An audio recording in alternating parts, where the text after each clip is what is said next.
En la cosmovisión andina, el mundo se estructura en tres unidades que interactúan en equilibrio y armonía: el Ucuy-Pacha, o mundo de abajo, el Cay-Pacha, o mundo de los humanos, y el Hanan-Pacha, o mundo de arriba, o de los dioses.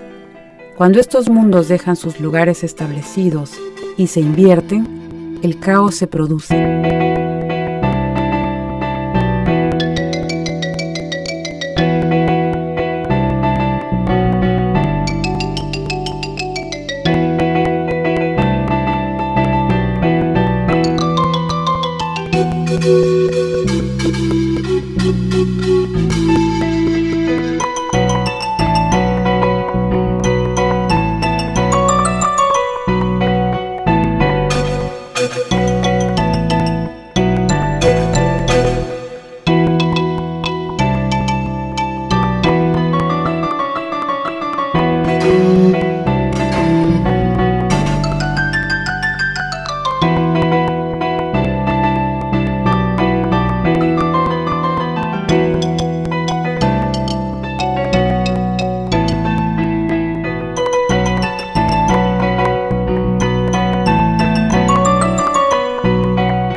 Año 1990. El gobierno de Alan García dejaba un país con una profunda crisis económica y un demencial terrorismo que parecía ir ganando la guerra.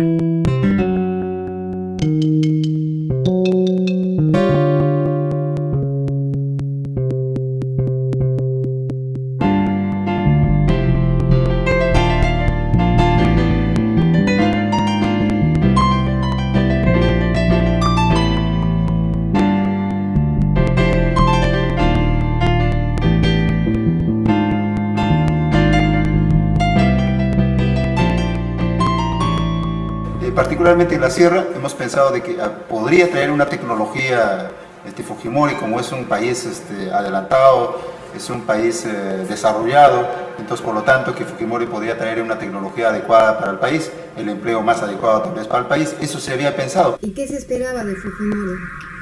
Yo creo que no se le esperaba nada, era un voto de rechazo. Todo el mundo sabía que era un candidato improvisado y eso era lo que decía la misma gente que está un poco en el sector más social de la universidad, ¿no?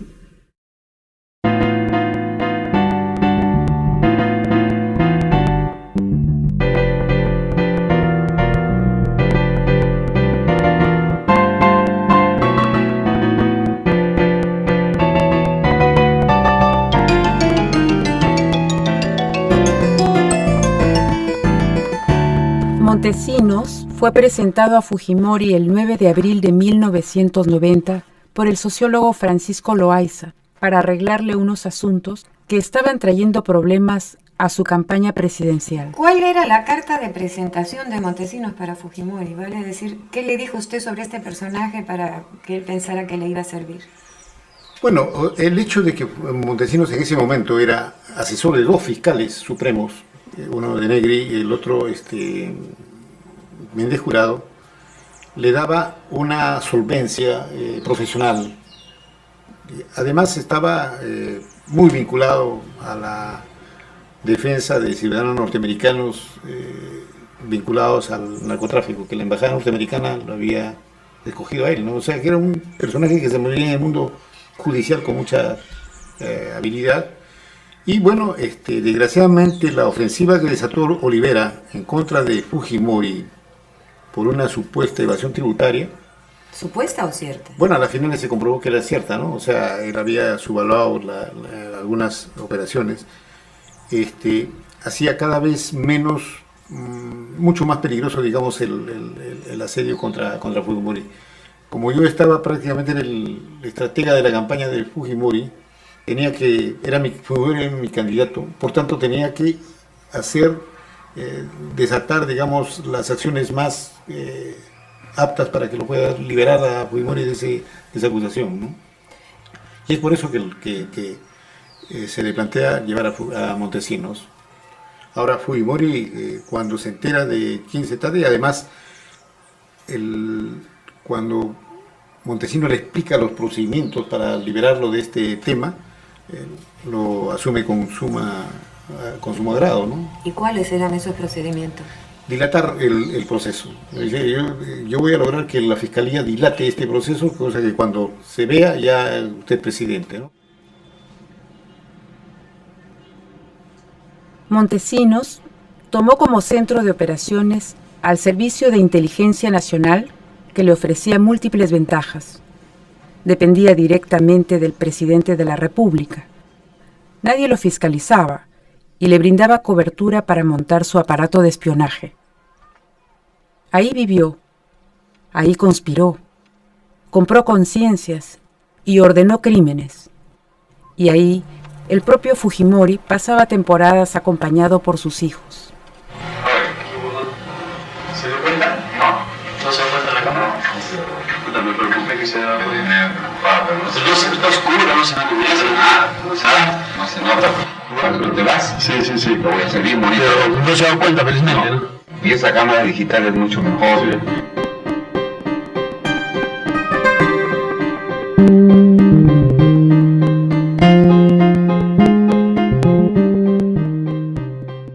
Durante el primer gobierno de Fujimori, se logró estabilizar la economía y reinsertar al Perú en el sistema financiero internacional. La captura de Abimael Guzmán, líder del grupo terrorista Sendero Luminoso, trajo consigo la esperanza de un país pacificado. Fujimori supo capitalizar estos logros y, ampliando su popularidad, destinó fuertes sumas de dinero al gasto social.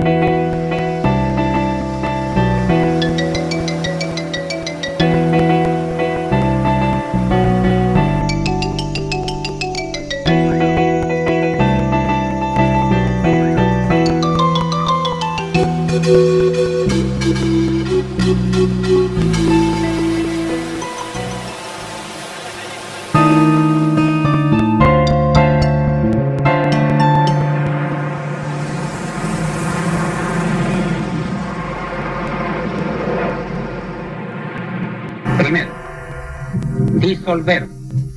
disolver temporalmente el Congreso de la República. Segundo, reorganizar totalmente el Poder Judicial. Con el autogolpe, Fujimori interviene también al Poder Judicial, al Consejo Nacional de la Magistratura, al Tribunal de Garantías Constitucionales, al Ministerio Público y la Contraloría de la República, e instaura un gobierno de emergencia que gobernará mediante decretos leyes expedidos por el Consejo de Ministros.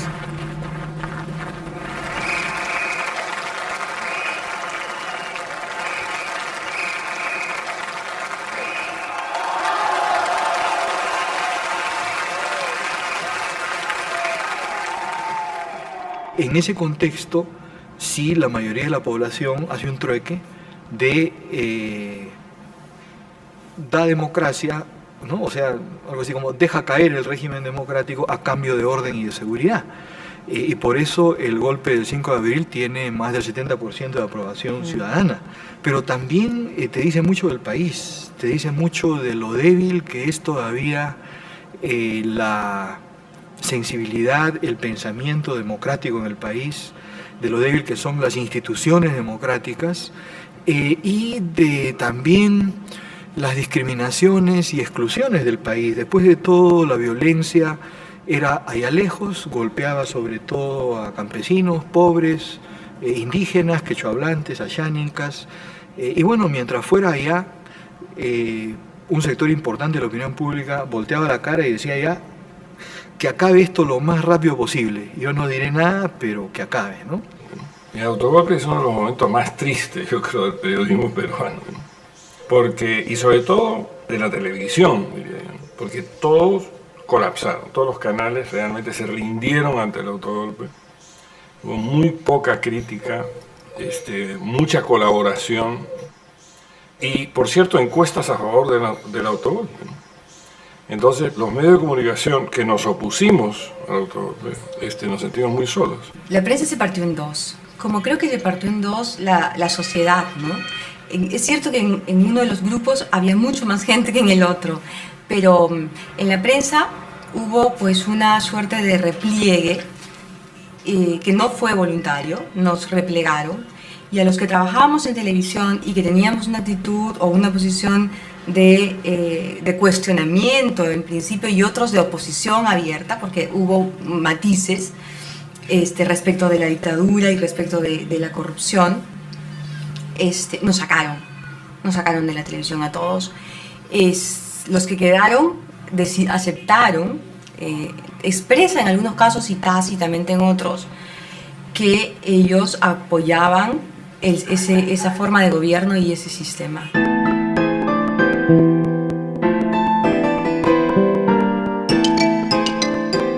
Yo no creo que el régimen estaba tan dispuesto a hacer una asamblea constituyente y una nueva constitución. Lo que sucede es que la presión internacional en ese momento le obligó a buscar una salida, y esa salida la encontraron en la OEA. La Constitución del 93 introduce, rompiendo una tradición histórica en el Perú, la figura de la reelección presidencial inmediata. Lo que había antes era la reelección interrumpida, es decir, pasaba un periodo y el presidente podía volver a reelegirse. Incluso habían constituciones que establecían la necesidad de 2 periodos. Pero en este caso se introduce el cambio y se permite la reelección inmediata. Por consiguiente, la Constitución no era sino una camita para la reelección que se produjo el año 95.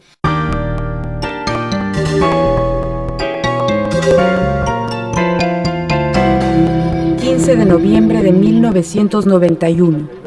Un grupo armado irrumpe en una humilde casa de los barrios altos, donde se celebraba una fiesta, y ametrallando indiscriminadamente deja 15 muertos, entre ellos un niño de 8 años. En estos momentos la Policía General está retirando a un menor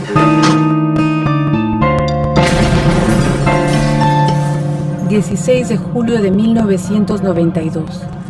En un demencial atentado de Sendero Luminoso, un coche bomba estalla en un barrio residencial de Lima, dejando más de 30 muertos e innumerables heridos.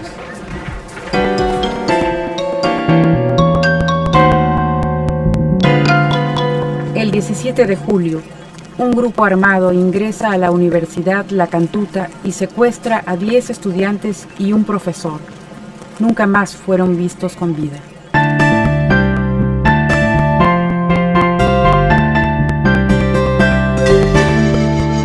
El 18 de diciembre de 1992, Pedro Wilker, secretario general de la Confederación de Trabajadores del Perú, combativo líder del gremio de construcción civil, es asesinado en la puerta de su casa delante de sus hijos.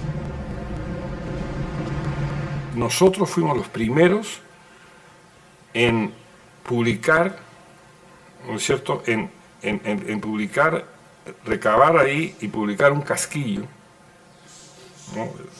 Mejor dicho, no, una bala, ¿no? Encontrada ahí, que tenía unas estrías que son típicas de armas con silenciador, ¿no? Entonces eso fue muy importante en cómo se fueron desarrollando esos eventos, ¿no? Cómo se empieza a determinar ya claramente que esta es una unidad militar que ha actuado.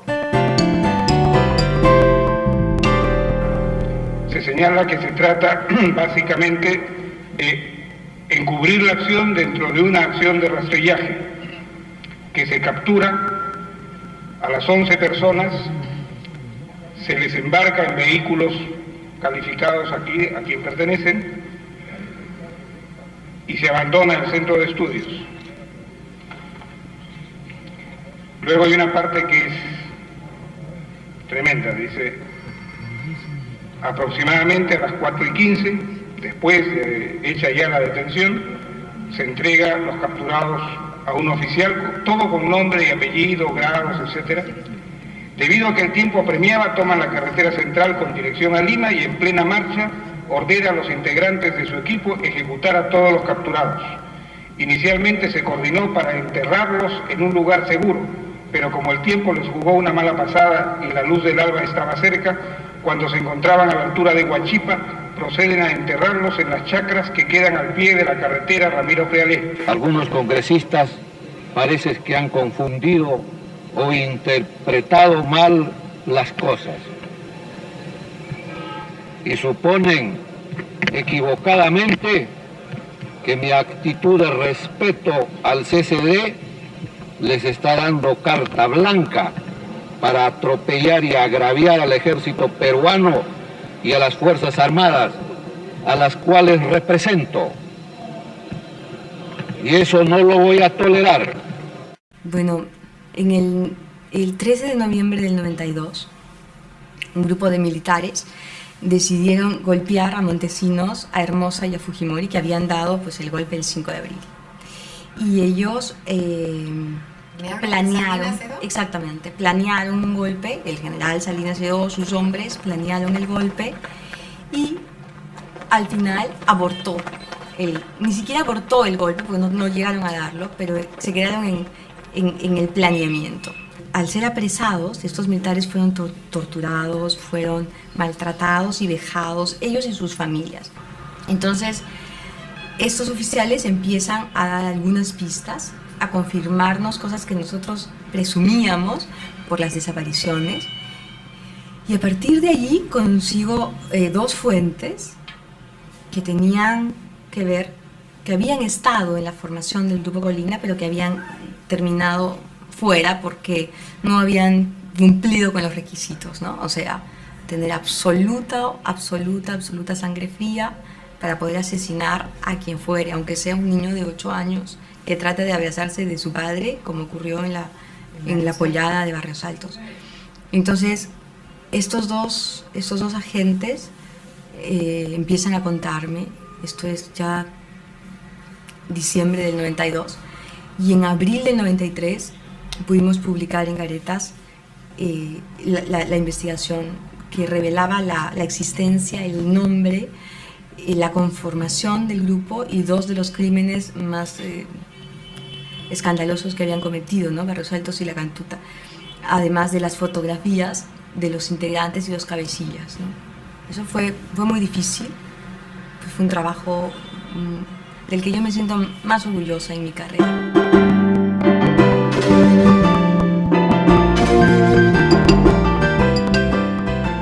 General Hermosa, usted lo sabe.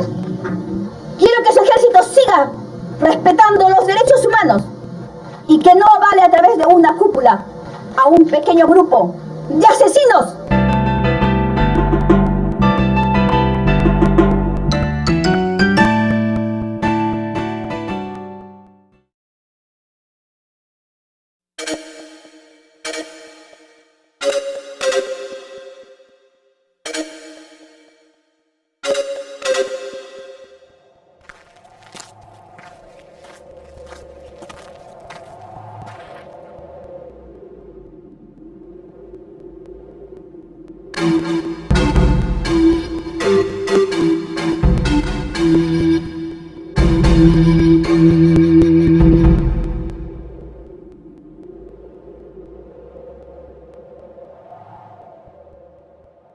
$25 miembros de las Fuerzas Armadas fueron denunciados formalmente por los crímenes.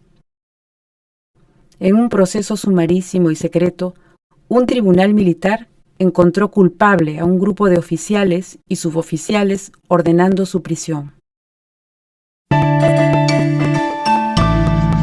Bueno, nosotros nos dedicamos básicamente a lo que era nuestro propósito, era promover valores de la democracia, hacer que la mayor cantidad de ciudadanos entendiera que estábamos en un régimen que no era compatible con esos valores, que estábamos viviendo una apariencia de legalidad y de democracia y que por consiguiente era menester, evidentemente, sustituir el régimen por algo que significase efectivamente la vigencia viva, la vigencia genuina de lo que es la democracia. Entonces, no olvides que en el año 95 se produce la primera reelección de Fujimori. Para ese momento, en el Foro Democrático, se había pensado en crear un mecanismo de vigilancia electoral.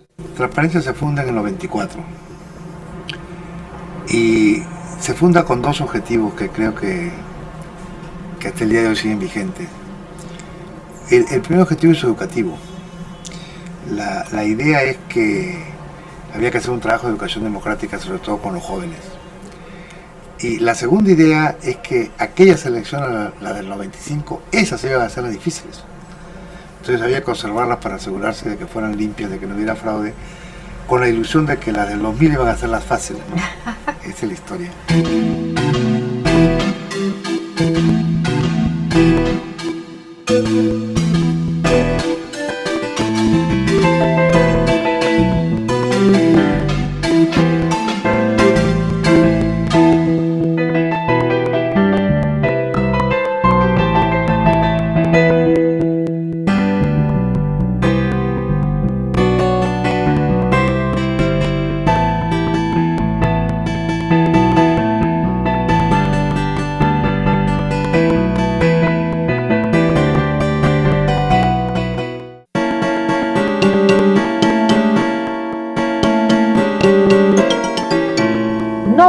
De carácter moral, no es una cuestión moral, presidente, es una medida de carácter político netamente, que significa respaldar a aquellos que por razón de su función fueron a una guerra. Nosotros no podemos olvidar los crímenes, nosotros no podemos olvidar que en la Cantuta hubieron muertos.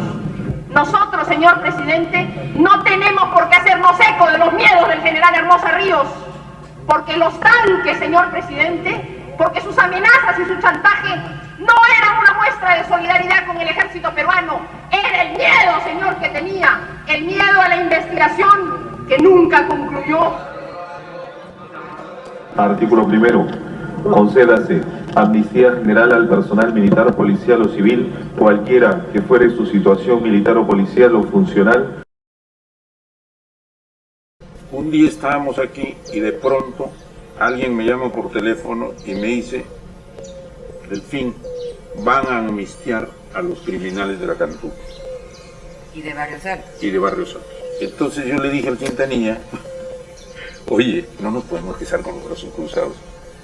Vamos a acompañarlos al Palacio. ¿Dónde es esto? En el Palacio de Justicia. Vamos, pues, vamos a protestar, a decir que no es justo. Quintanilla, como me hace caso, nos fuimos juntos, llegamos al Palacio de Justicia y habían pues 20 personas, los de la Cantuta y Barrios Altos, y 4 o 5 de derechos humanos, y venía el juicio en el Palacio donde se declaraba la amnistía, ¿no?, a los asesinos. Entonces yo recuerdo que una señora tenía una pancarta con una foto de su hijo, el desaparecido. Entonces cuando la veía la señora, que apenas podía, démela acá, le dije. A ella empezó la cosa, para mí. Entonces cogí la pancarta, la puse ahí y empecé a gritar: no a la impunidad, como me habían ilustrado los de los derechos humanos. Se está dando patente de corso la posibilidad de que los asesinos estén sueltos. Lo único que falta es que los premien. Entonces, cuando hicimos este escándalo, apareció en los periódicos. Al otro día estábamos reunidos acá. Con lo conocido que tú eres, fue todavía así. No era, en estos líderes no era conocido. Entonces llegamos aquí y en la piscina nos reunimos la gente del Foro Democrático, la gente de Derechos Humanos, Amnistía Internacional, los partidos políticos, y ahí al lado de la piscina, toda esa plataforma donde están los caballos, habrían por lo menos unas 100 personas. Entonces acordaron de que yo debería encabezar la marcha. A los 5 o 6 días nos reuníamos en la Plaza Francia y ese día llegaba el general Robles y me embarqué en el avión con mi esposa y regresamos, ¿no? Y en el transcurso, en ese momento, lo primero que hizo Fujimori y todo es aplicar la ley de amnistía al general Rodolfo Robles, amnistiándole y quitándole todos los procesos, etc. Cuando yo llegué, ya estaba amnistiado, estaba libre, no tenía ningún problema. Lo hizo muy bien, llegó y justo el día anterior recuerdo que me llamaba gente que yo no lo había visto más que en la televisión, o sabía que existían, para pedirme, por favor, que querían estar conmigo encabezando la marcha. Y yo me acuerdo que ese fue un poco la primera acción que concitó un poco más de atención a gente que hasta ese entonces no le había interesado, ¿no? Además te combinaba muy directamente, no eran estudiantes, la forma como habían sido asesinados, como habían sido escondidos, ¿no? Entonces por ese lado fue un poco más sencillo llegar a gente que por lo general no le interesaba nada, ¿no? Hasta allá había un lado, digamos, humano, ¿no? Entonces por ahí sí creo que fueron las primeras coordinaciones, ¿no?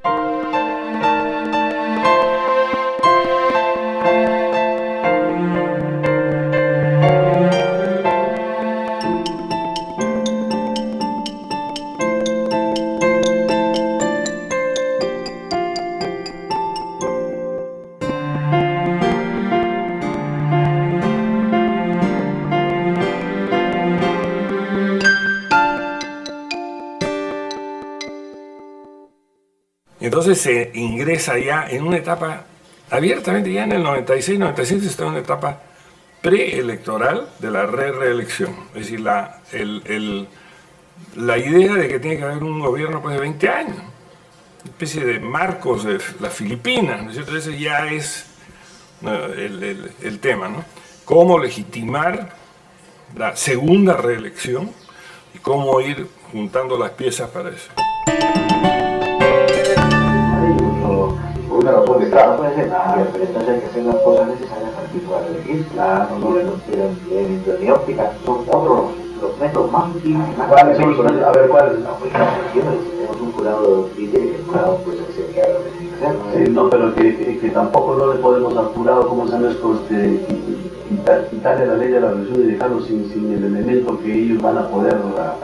Porque al final, doctor, son cuestiones éticas. ¿Quién va a definir? Pueblo.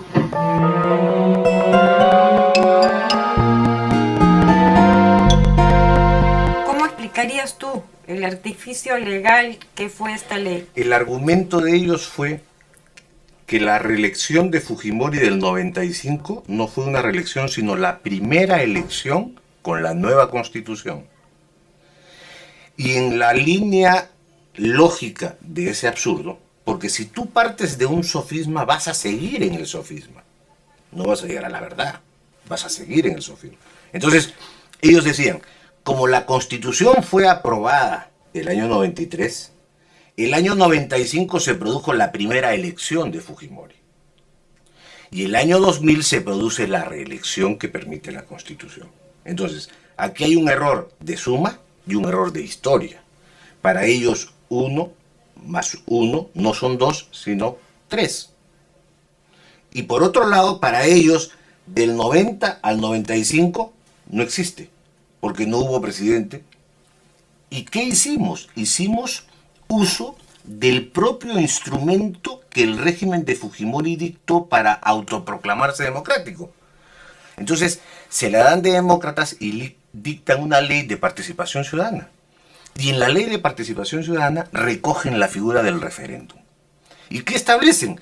Que para ir a un referéndum basta tener autorización del jurado electoral y un mínimo de firmas de apoyo ciudadano para pedir una convocatoria y resolver un tema controvertido. ¿Cuántas firmas necesitaban? Era el 10% del padrón electoral. En ese momento, 1.250.000 firmas. Y el Foro Democrático asumió el desafío. Salimos al referéndum a recoger firmas en las calles. Esto es una cantidad de episodios que llevan meses, a ti te consta. Salíamos El día domingo, en lugar de tomarnos un trago, íbamos y nos sentábamos allá a solearnos con una mesa por delante, 4 sillas, a pedir firmas para el referéndum, o aquí en la plaza o en las plazas públicas. Que en esa época fue muy duro porque la mayoría de las personas apoyaba a Fujimori. O sea, eso era innegable, ¿no? Todo el mundo está un poco embelesado con este hombre que estaba poniendo orden en el país. Y al principio las marchas pues éramos poquísimos, ¿no?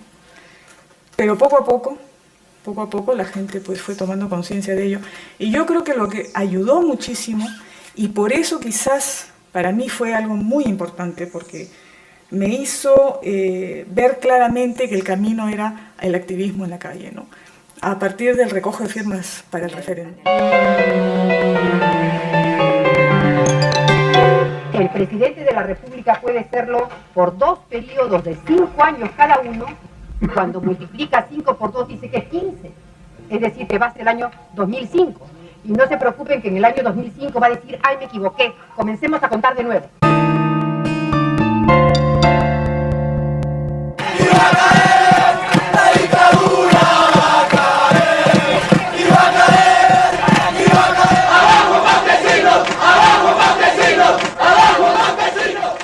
La destitución de los 3 magistrados es la gota que rebalsó el vaso.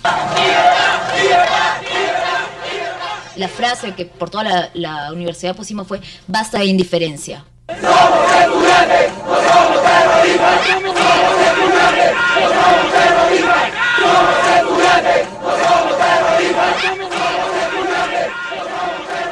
Y en julio del año 98 presentamos 1.475.000 firmas a la OMPE. O sea, mucho más de lo que... Mucho más de lo que ellos habían... claro, no estaba dentro de su cálculo que lo lográramos. Y lo logramos. Entonces ahí comienza pues la debacle, porque comienzan a darse, comienzan a tirarse tiros en los pies ellos mismos, ¿no? O sea, José Portillo, jefe de la OMPE, permite que vaya un fiscal y nos requisa las firmas y comienza una suma de semi-escándalos que concluyen en que el propio Congreso declara que el proceso que habíamos iniciado 3 años atrás no era válido y que por consiguiente no había referéndum posible.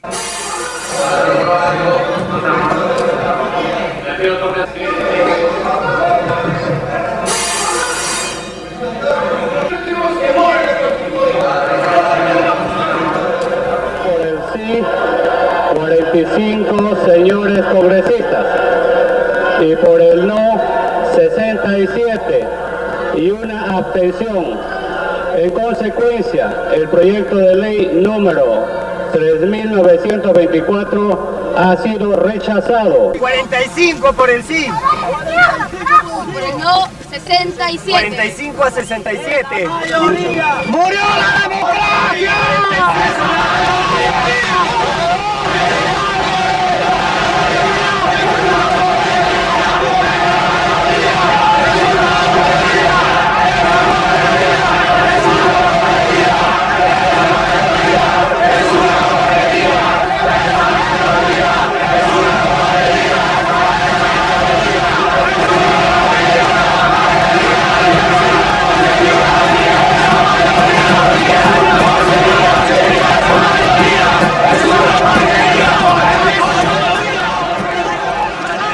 Muchas gracias a todos los congresistas por haber permitido este debate democrático.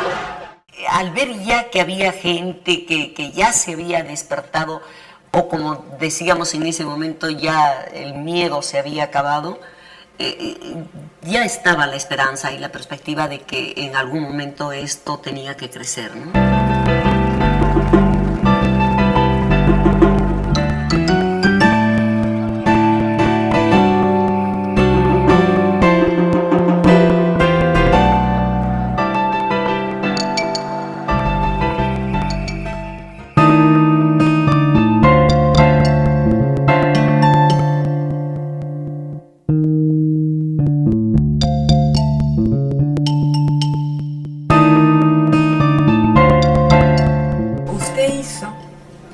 La denuncia en 1996 de la existencia de los planes contra los periodistas, ¿no? Creo que eran Bermuda y Narval en ese momento. ¿En qué consistían esos planes y cuáles eran sus objetivos? Nosotros nos lanzamos a indagar eso y encontramos el plan Narval, que era un plan que vigilaba los órganos de gobierno local, las municipalidades y los ETAR, ¿no? Y otras entidades públicas, ¿no? Pero además con el famoso Plan Bermuda, ¿no? Plan Bermuda que a nosotros nos pareció insólito, ¿no? Nos pareció que no era posible, que no era creíble, ¿no?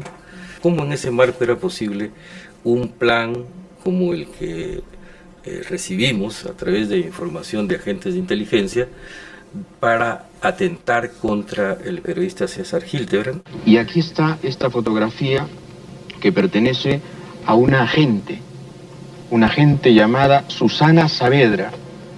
Esta es la persona que, según nuestros informantes, que realmente son buenos, iba a apretar el gatillo. Esta noticia apareció recientemente refundida en las páginas policiales de un diario local. Se trataba de un horrendo crimen en el que manos extrañas habían descuartizado a una joven mujer de 29 años de edad.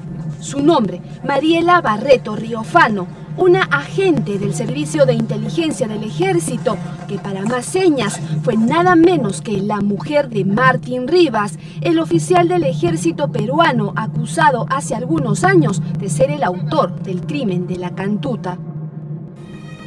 Leonor La Rosa sufrió 3 paros respiratorios después de haber sido torturada sistemáticamente durante una semana. Ella no es una delincuente común, tampoco una terrorista. Ella es una agente operativa del Servicio de Inteligencia del Ejército, acusada por sus superiores de haber revelado planes de operaciones especiales, como el Plan Narval, ejecutado parcialmente con el atentado a la filial de Canal 13 en Puno, cuya existencia el Ejército siempre negó.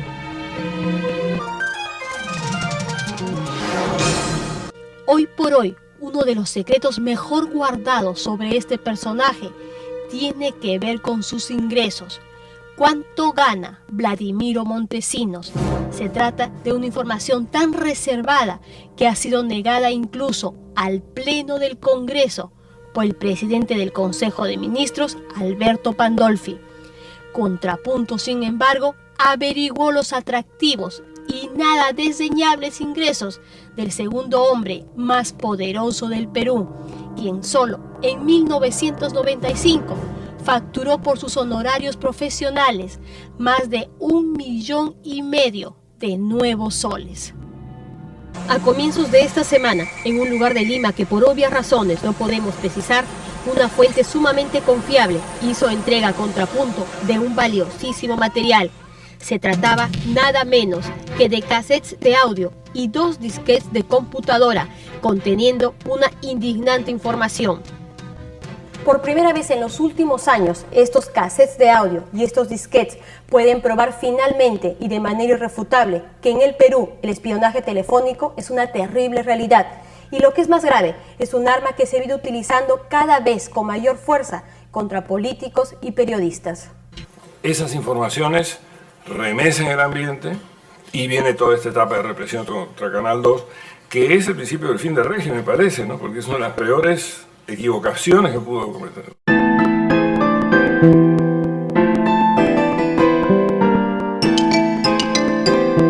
Aquí estamos los periodistas de Frecuencia Latina para defender uno de los legados más hermosos de la democracia y nuestra Constitución, nuestro derecho a la libertad de expresión.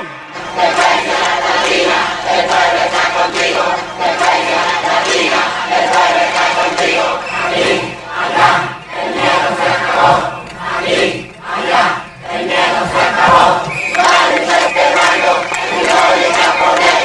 ¡Vamos a este barrio, y no de japonés! ¡Vamos a este barrio! La acción de ellos denota como hubo todo un análisis previo, ¿no? O sea, primero se analizó, de acuerdo a lo que es la idiosincrasia del país, cuáles medios de comunicación tenían mayor aceptación entre la colectividad. Es por eso que se opta primero por cooptar la televisión y se analizan las señales de canal abierto, cuáles eran las más importantes en rating.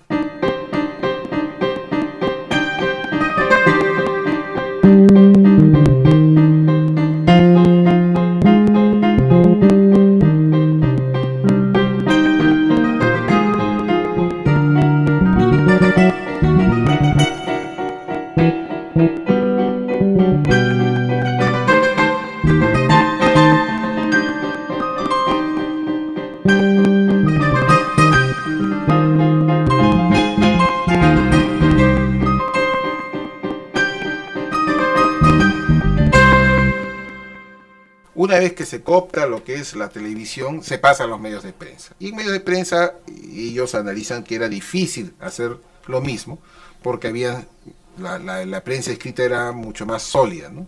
Medios como El Comercio, La República, eran periódicos sólidos que no podían, no era fácil cooptarlos. Y lo cooptan es por crear lo que se denominó la prensa chicha. Prensa muy barata, con lenguaje muy popular, que fue utilizada para atacar a los medios de comunicación, a la prensa, al Comercio, a La República, y fue utilizada también para atacar a la oposición. Conforme afianzaba su poder, como que se sentía confiado en que podía ir mostrando la cara, ¿no es cierto? En que podía ir saliendo a la luz.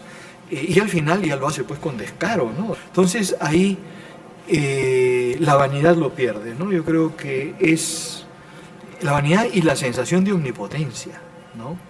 Lo pierde y comienza a meter la pata cada vez más hasta que, bueno, sabemos el final, ¿no?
Canal N, el Perú minuto a minuto. ¿Qué rol piensas tú que le tocó al Canal N en ese momento importante? Importantísimo, ¿no? Yo creo que sí.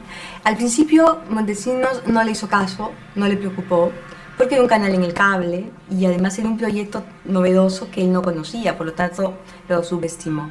Era la piedrita en el zapato, por último, que se convirtió en una piedra muy grande, porque como tú bien dices, muchos pobladores empezaron a organizarse. En las parroquias ponían de repente televisores en las ventanas. Nuestro canal, que llegaba así a capitales de provincias, era copiado inmediatamente por las radios de provincias y era retransmitido, pero en directo. Y recuerdo que habían quejas muy grandes de cómo era posible que nos estuvieran copiando, que no era posible que nuestro material, por supuesto nosotros nos hacíamos de la vista gorda, ¿no?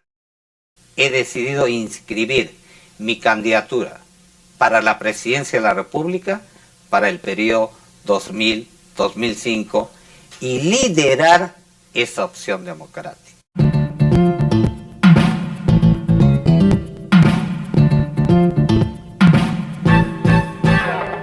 Este es el baile, este es el ritmo que a todos encanta, el ritmo del chino.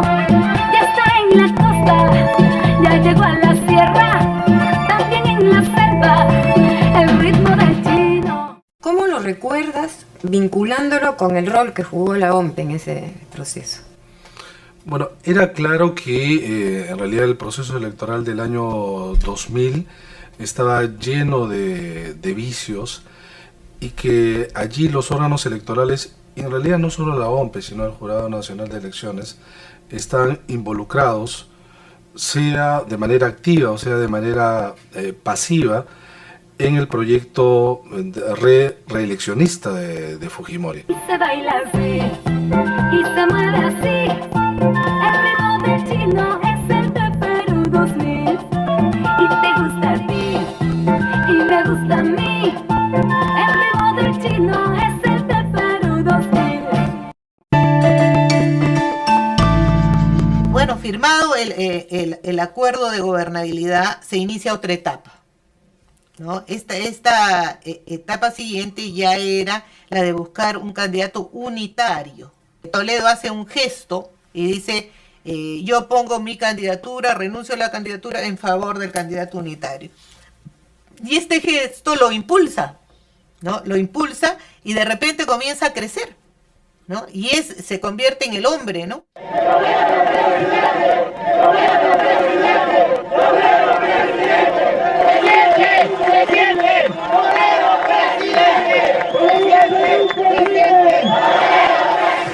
Bueno, todo era una caja negra, era muy oscuro, ¿no?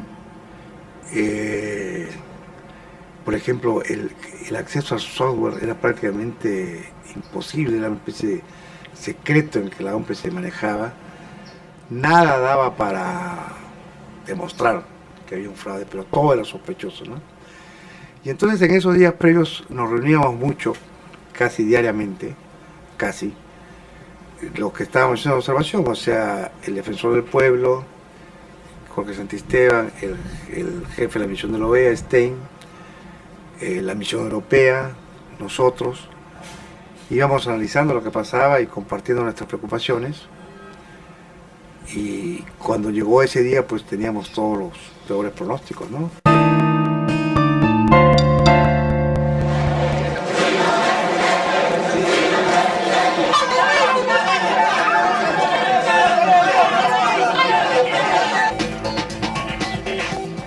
Encuesta Flash, presidente, total nacional, habría segunda vuelta. Alejandro Toledo, 45.2%. Alberto Fujimori, 43.6%.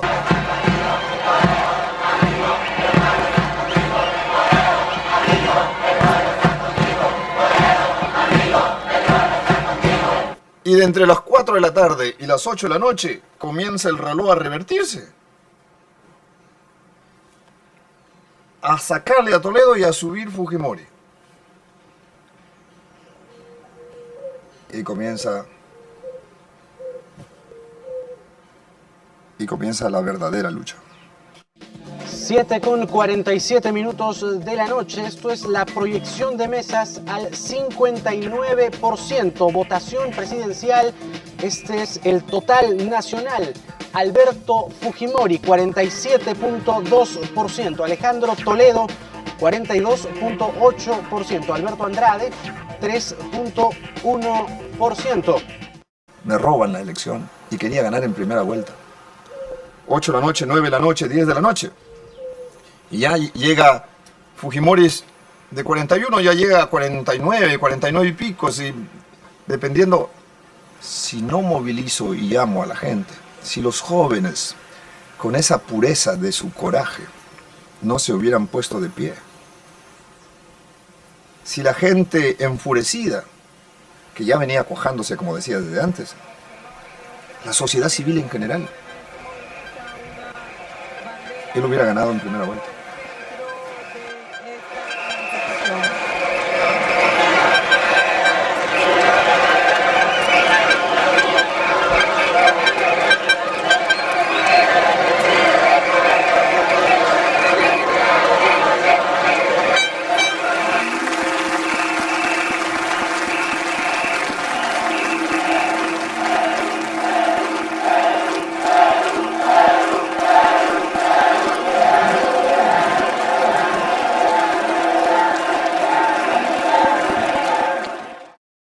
finalmente todo eso tomó un cauce y se encontró con el sentimiento de protesta masiva. Y por supuesto que fue una lucha frontal. La resistencia empieza a fines de mayo. Mayo, después de la primera vuelta. Después de la primera vuelta, claro que sí. Y es ahí donde se crea el muro de la vergüenza, ¿no?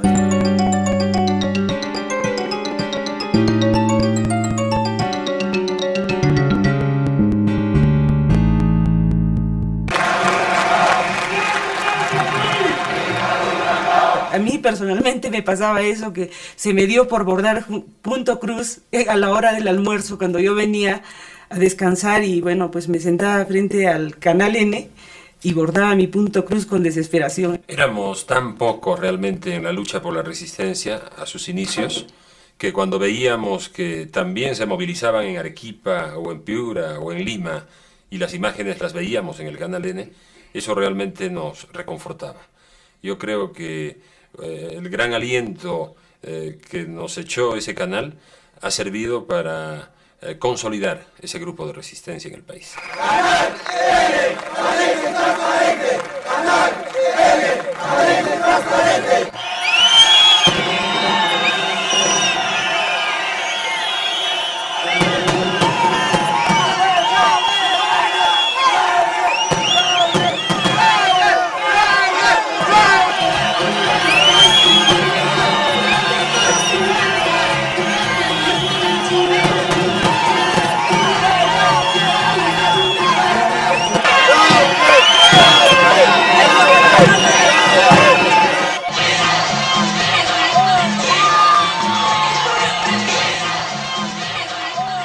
Esos señores policías deben actuar para que no arrojen piedras los revoltosos.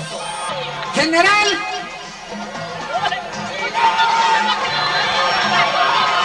desalojen los revoltosos.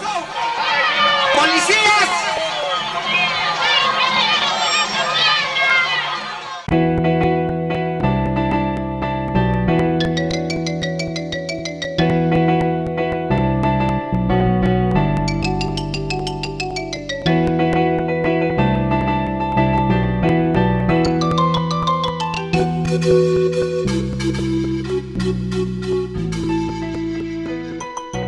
Teníamos muy claro que queríamos usar el símbolo nacional, la bandera, y poco a poco en una lluvia de ideas nos dimos cuenta pues, que esta bandera estaba sucia, que el régimen la había maltratado, que tal vez salió más simple que lo que les estoy diciendo, pero son todos los significados que tiene, ¿no? Y de repente, ¿por qué no la lavamos, no?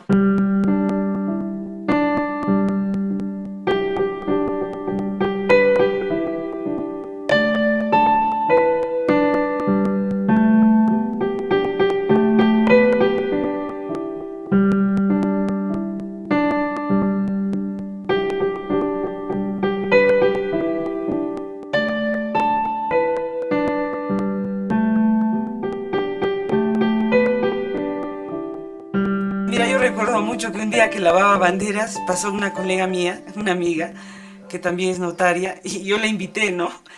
Y ella tuvo la gentileza, no me dijo que no, pero me dijo, estamos muy bien representados. Y yo me disfracé de payaso ahí. Oye, esta foto es buenísima, y no me digas que esta eres tú. Esa soy yo. ¿Esta con la nariz eres tú? Claro, porque yo me disfracé de payaso en una marcha. Mira, sin los militares, Fujimori es un payaso, y yo me disfracé de payaso ahí. Por eso vengo a pedirles esta noche que ustedes comiencen a hacer un campito para un forastero que vendrá de los 4 suyos para el 26, 27 y 28.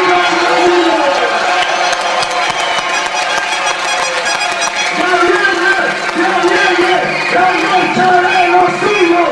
¡Ya viene la marcha de los suyos! ¡Ya viene la marcha de los suyos! Nos juntamos en ese momento un comité coordinador de distintos partidos, el APRA, Acción Popular, Somos Perú, la CGTP y otras organizaciones, y decidimos hacer esto y darle este nombre a la Marcha de los Cuatro Suyos, y que vengan de todos los rincones del país a protestar a Lima. Eso es una de las mejores memorias que queda de esos tiempos. La sociedad civil trabajando intensa, denodadamente, los partidos políticos coordinando todos muy bien en el centro de campaña que teníamos en el Hotel César, y participando todos con verdadero denuedo, y las organizaciones juveniles.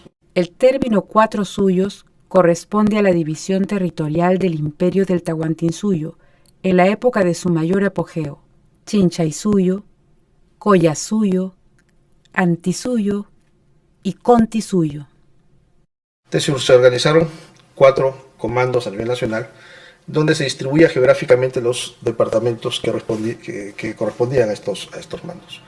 Y en Lima habían los coordinadores de cada uno de estos suyos, cuya función era buscarles alojamiento, alimentación a cada uno de los suyos que venían.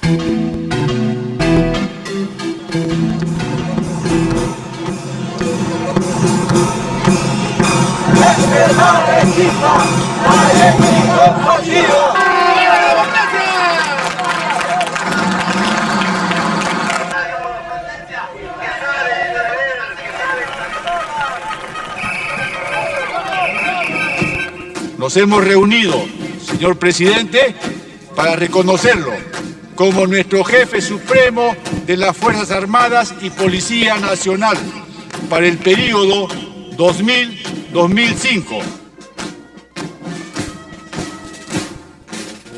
La invitación llamó la atención por lo inusual de la fecha en que el evento castrense se produce. Pues aún el presidente Fujimori no ha prestado el juramento de ley ni reasumido su cargo ante el Congreso. Acción que debe realizarse el 28 de julio según el artículo 116 de la Constitución.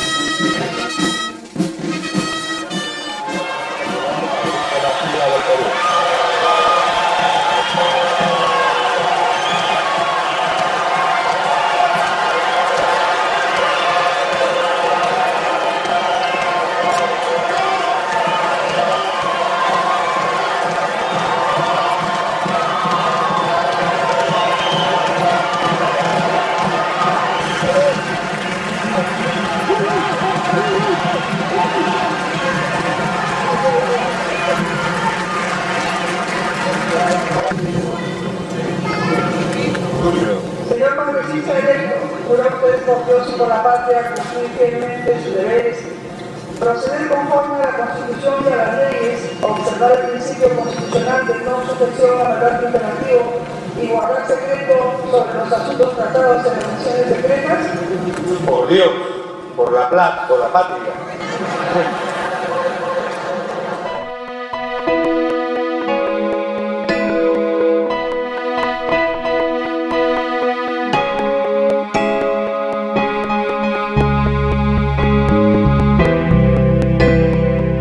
Es una manifestación de mujeres de luto riguroso, porque estamos dolidas por la muerte de la democracia y queremos expresar ante la OEA que ellos tienen el compromiso de ayudar a dar una salida política a este país.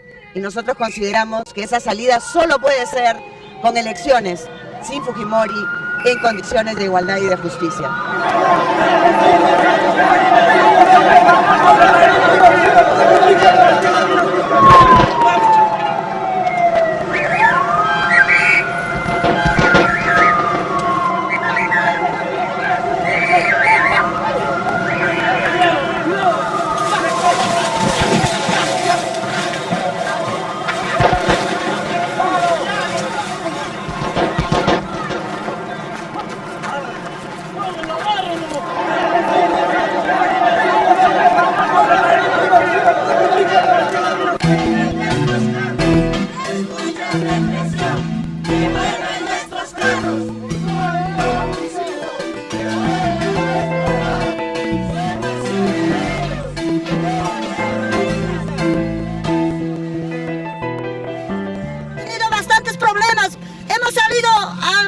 En Santa Rosa nos cuadraron los policías que por qué tiene que ir, que el carro se ha atrasado. Ahora no son pretextos, nos ha buscado, no nos dejan movilizarnos. ¿Cómo ¿Cómo es posible? A los siguientes días, nosotros, bueno, no queríamos quedar atrás. Nosotros como cosqueños tenemos que llegar, ¿no? Entonces, ¿qué pasaba? Las delegaciones tenían que regresar al mismo distrito, al mismo provincia de Espinar. Entonces, y otro más es que al día siguiente salir por Arequipa y allá no por Cusco. Nosotros tuvimos que buscar pues estrategia, cómo llegar, ¿no? Porque no podíamos quedar así en medio camino, tampoco regresarnos, ¿no? Que son muchos mecanismos que el gobierno ha planificado para impedir lo que es marcha de los 4 suyos. Nos juntamos con otra gente, incluso organizamos un bus, que casi nos matamos, pero ahí, pero claro, o sea, la idea también era de iniciativa, ¿no? Y me parece que además que muchos grupos así fueron, ¿no? Sin necesidad de ser parte de Perú Posible también. Claro, y el bus Además, que ustedes tomaron, que fue un bus lleno, que ustedes fueron allá, no nos pararon a mitad de camino. Lo que pasa es que el bus tuvo un problema mecánico y eso nos salvó pues prácticamente porque se le fueron los frenos y tuvimos que cambiar del bus que nos llevaba a todos a uno público. Y tuvimos que hacer un transbordo a un carro, sí, de servicio público, que es ese Transportes Expreso Huamanga, que lleva pues 50 pasajeros y entonces habían otros en ese bus que se suponía era gente que no iba a la resistencia. Lo raro es que nosotros pensábamos, o sea, mudos en el bus porque pensábamos que nos iban a parar o algo, ¿no? Pero cuando bajamos ya en Lima, en el Ricardo Palma nos bajamos, ¿no? El puente Ricardo Palma. No, ¿en cuál? En el Benavides. No sé, yo ya no conozco muy bien Lima. Gritaron abajo la dictadura y todo el carro iba. Y nadie se atrevía a decirlo. Nadie, todos querían llegar además.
Ingresa el presidente Alberto Fujimori.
Yo, Alberto Fujimori, juro por Dios y por la patria que ejerceré fielmente el cargo de presidente de la República que me ha confiado la nación para el periodo presidencial 2000-2005, que defenderé la soberanía y la integridad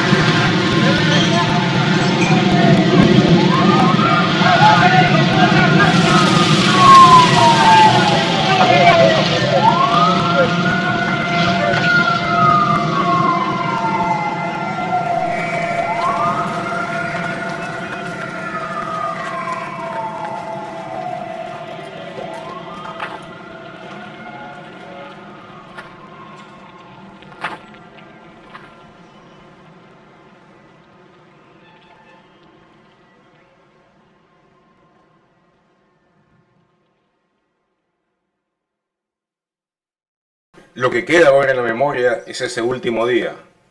Nosotros marchando en medio de una nube de gases y donde además tú sentías los flujos y reflujos de un plan pensado por una mente maligna para tratar de hacernos caer, de hacer caer sobre nuestras cabezas un delito de sangre.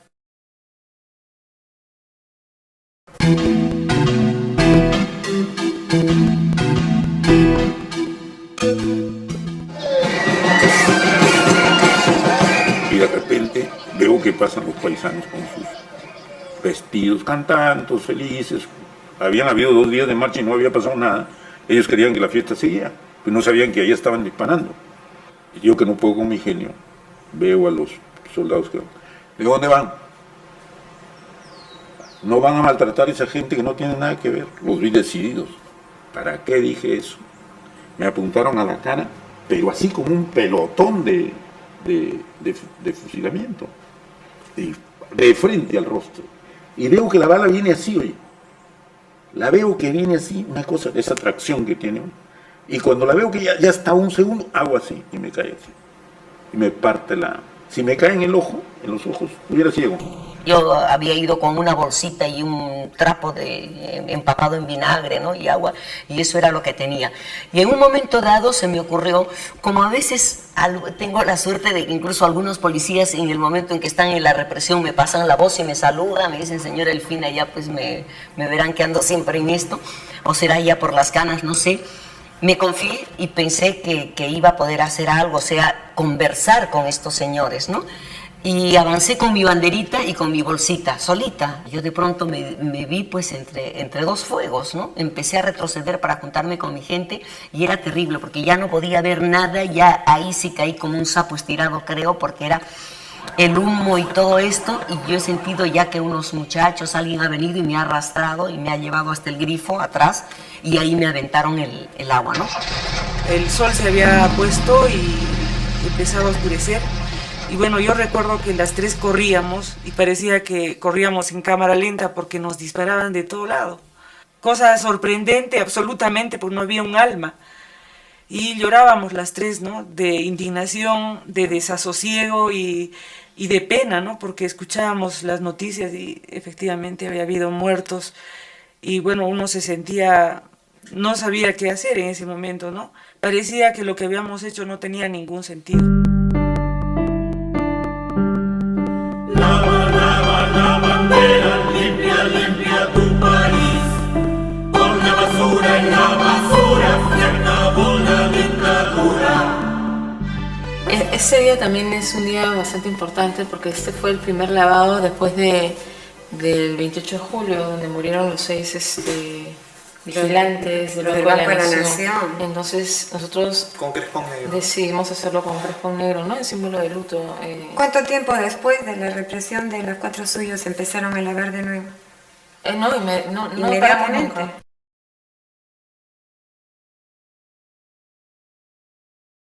Pero la mesa de diálogo no había sido creada para salir de Fujimori. Había sido creada como una especie de instancia para asegurar la democratización. Pero claro, se estaba usando todos los mecanismos para intentar limpiarse de todo aquello que ellos sabían que se había hecho.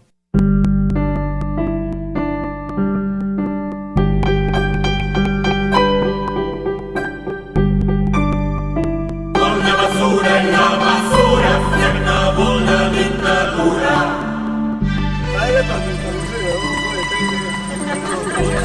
En los periódicos va a estar viniendo gratis todos los días.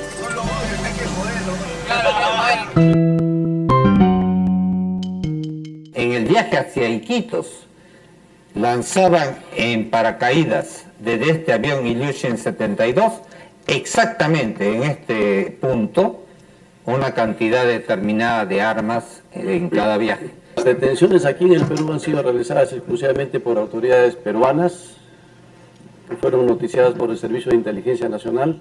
Lo primero que nos llamó la atención a nosotros fue la famosa conferencia de prensa sobre el tráfico de armas. Nadie se la esperaba y es difícil entender por qué la hicieron Montesinos y Fujimori. Por una serie de factores.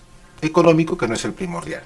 Porque esto fue un buen negocio, pero no en realidad para Montesinos. Y el verdadero negocio venía por la presencia de las FARC en la zona nororiental.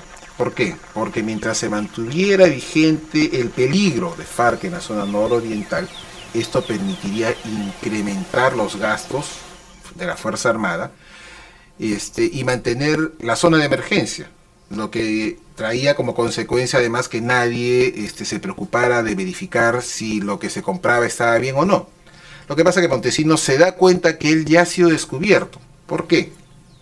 Porque con motivo de las operaciones de la Fuerza Armada de Colombia se van incautando armas. Claro, la inteligencia colombiana lo que hace, con el apoyo de Estados Unidos también, es tratar de identificar el origen de estas armas. Y parte de estas se establece pues que eran armas producidas en la República Democrática Alemana. La República Alemana informa que en su momento estas fueron vendidas a Jordania, y finalmente Jordania informa que estas fueron vendidas al Perú. Cuando Montesinos se da cuenta que esto ya se va a descubrir, da un paso adelante junto con Fujimori, pretende adelantarse a todos y muestra el tema en esta famosa conferencia de prensa, ¿no? Lo que vamos a ver aquí, en esta cinta que vamos a propagar íntegramente, muestra a uno de los exponentes de la más baja miseria humana, un congresista de la República, recibiendo dinero que le pertenece a todos los peruanos, a cambio de traicionar la voluntad del pueblo peruano. Y como él, lo han hecho otros tantos. Señores periodistas, este video que ustedes van a ver es solo una muestra, pero por sí solo es contundente y suficiente para el pedido de captura inmediata de Vladimiro Montesinos Torres y para la exigencia de renuncia inmediata de Alberto Fujimori a la presidencia de la República.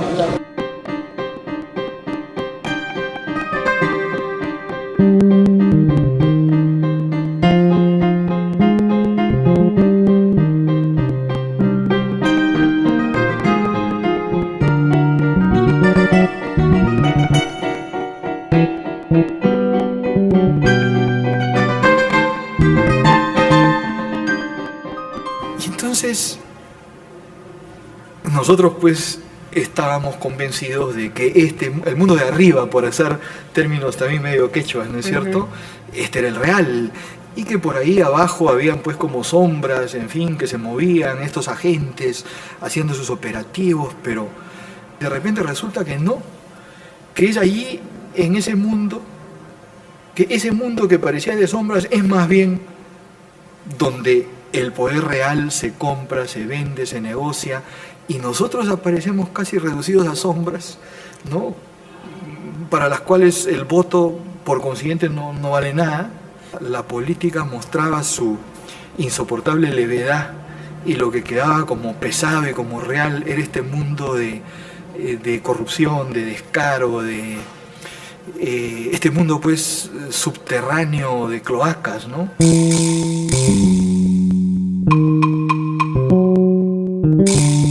He tomado la decisión, primero, de desactivar el sistema de inteligencia nacional y, en segundo lugar, de convocar en el inmediato plazo posible a elecciones generales, medida esta última que espero sea acogida y entendida en su real contexto por los organismos competentes.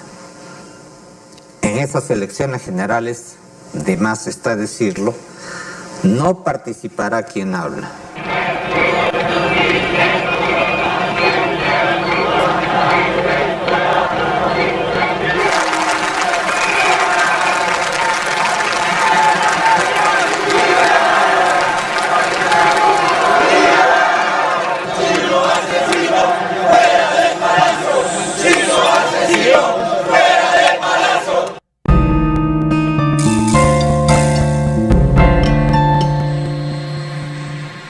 ...23 de septiembre... Montesinos viaja a Panamá con asilo gestionado por el gobierno peruano y la OEA. Fujimori le entrega $15 millones por los servicios prestados. 23 de octubre... Se confirma que Montesinos ha regresado al Perú. El avión que lo trajo es detectado en el aeropuerto de Pisco, pero él pasa a la clandestinidad.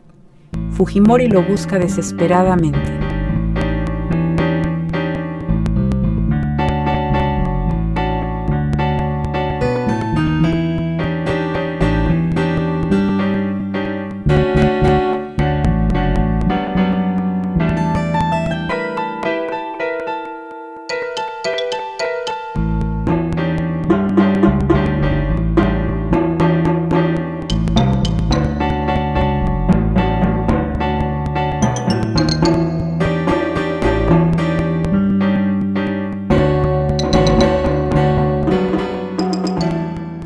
Lugar, para tratar de saber dónde está Montesinos y en qué está conspirando, y quiénes de las personas que le proclaman lealtad a Fujimori están realmente con Montesinos o no.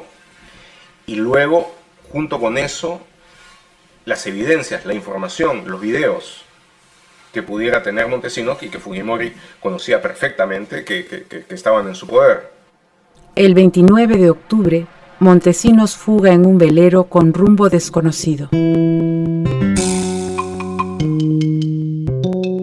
Decidió desbloquear 3 cuentas bancarias atribuidas al ex jefe del SIN, el doctor Montesinos. El monto total de estas 3 cuentas bancarias es alrededor de $48 millones.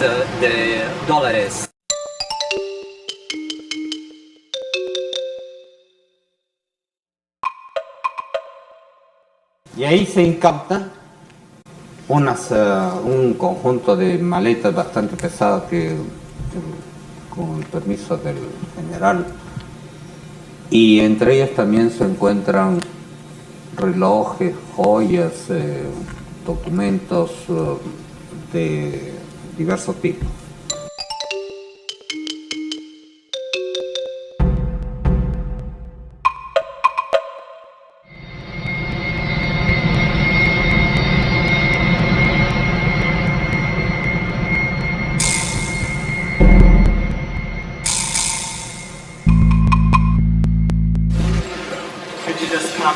Aquí te kudasai.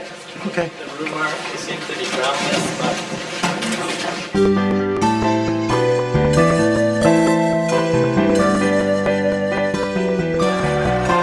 ...64 votos bastaron para que Paniagua, de las filas de Acción Popular, asuma el cargo. ¿Jura usted por Dios y por la patria cumplir fielmente el cargo de presidente del Congreso de la República? Sí, juro.